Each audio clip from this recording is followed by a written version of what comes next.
সারা বিশ্বে এখন এক আতঙ্কিত রোগের নাম মাঙ্কিপক্স।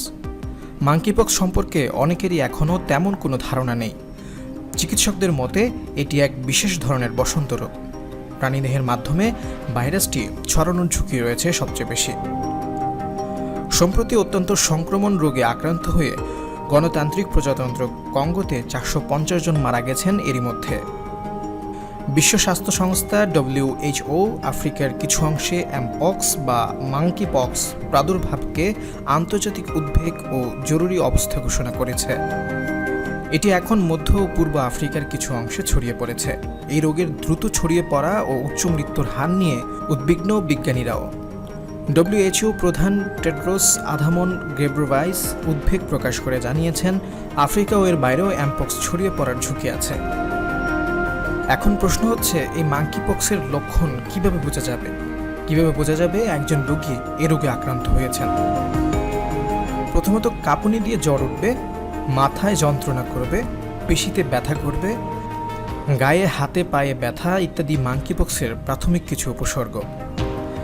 এছাড়া মাঙ্কিপক্সে আক্রান্ত হলে শরীরের বিভিন্ন লসিকা গ্রন্থি ফুলে ওঠে, শরীরে ছোট ছোট অসংখ্য ক্ষতচিহ্নের দেখা মিলে, ধীরে ধীরে সেই ক্ষত আরও গভীর হয়ে পুরো শরীরে ছড়িয়ে পড়ে। গুটি বা জলবসন্তের সঙ্গে মাঙ্কিপক্সের উপসর্গে মিল আছে বলে অনেকেই প্রাথমিক পর্যায়ে এ রোগকে বসন্ত বা চিকেন পক্স বলে ভুল করছেন। চিকেন পক্সের মতো মাঙ্কিপক্সের ক্ষেত্রেও শরীরে ছোট ছোট ফুসকুড়ি দেখা দিচ্ছে। চিকেন পক্সের ক্ষেত্রে শরীরে লালচে রঙের ঘামাচি বা রেশের মতো গুটি গুটি বের হবে। মাঙ্কিপক্সের ক্ষেত্রেও এমনটি ঘটে।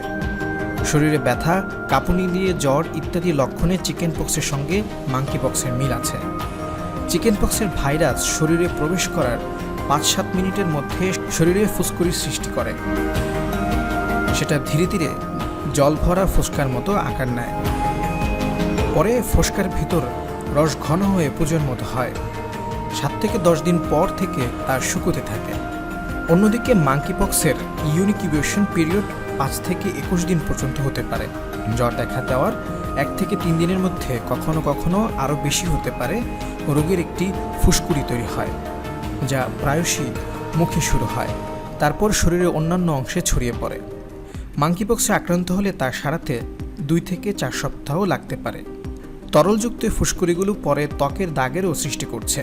উপসর্গগত সাদৃশ্য থাকলেও চিকেন পক্স ও মাঙ্কিপক্সের লক্ষণগুলোর মধ্যে প্রধান পার্থক্য হল, মাঙ্কিপক্সের কারণে লিম্ফ নোডগুলো ফুলে যায়, তবে গুটি বসন্ত বা চিকেন পক্স হলে আবার এই সমস্যা হয় না। লিম্ফ নোড হলো একটি ডিম্বাশয় বা কিডনি আকৃতির অঙ্গ। এটি লসিকাতন্ত্রের ও অভিযোজিত রোগ প্রতিরোধ ব্যবস্থাপনার একটি অঙ্গ। লিম্ফ নোডগুলো সারা শরীর জুড়ে বিস্তৃতভাবে উপস্থিত থাকে। মাঙ্কিপক্সের ভাইরাস শরীরে ঢুকলে লিম্ফ নোডগুলো ফুলে ওঠে। চিকেন পক্সের মতো রোগের প্রতিকার থাকলেও এই বিরল রোগ নিরাময়ের এখনও পর্যন্ত কোনো সুনির্দিষ্ট চিকিৎসা পদ্ধতি নেই বলেই জানাচ্ছেন বিশেষজ্ঞরা। আফ্রিকার মাঙ্কিপক্সে আক্রান্ত 10 জনের মধ্যে 1 জনের মৃত্যু হয়েছে বলে জানা গেছে।